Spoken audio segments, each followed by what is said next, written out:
Hey guys, it's Lindley here with the rest of my sisters to give you some tips on creating your own series, because we often get asked if we have any series ideas, and honestly, if we do have them, well, we kind of want to use them because they're hard to come by, so we don't really have a specific way we come up with series personally. Usually they just pop into our head when we're like skiing or stuff, I don't know, random things on the boat.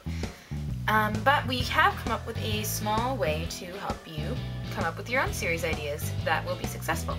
So, let's get started. And here is the cool thing of the series tips. They all start with the letter I. So let me introduce to you the 3 I's of series making. The first I stands for item, meaning if you have a cool item that, not a lot of people have and you'd really like to feature in your series, try basing a series off of that. For instance, not a whole lot of people have the AG Doll guitar. However, we did, and we thought, let's make an AG Doll series about it. Well, technically we got the guitar for it, but, it's kind of an interesting item, something that not everybody has, something that's not that ordinary, and we based the entire series of Music and Me around it.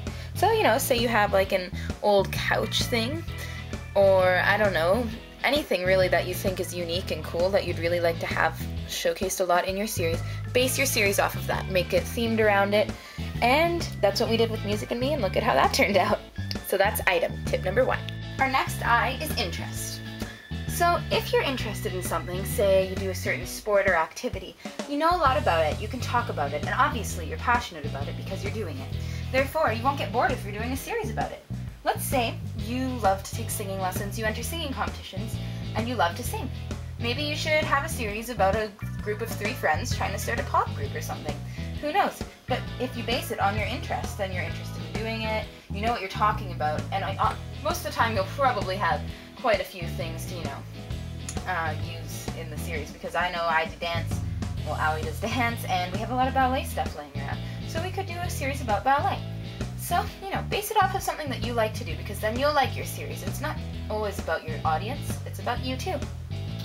And our third I is inspiration. The to-do list was actually inspired by the song by Miranda Lambert, which is The House That Built Me. Well, she sings it, it wasn't actually by her.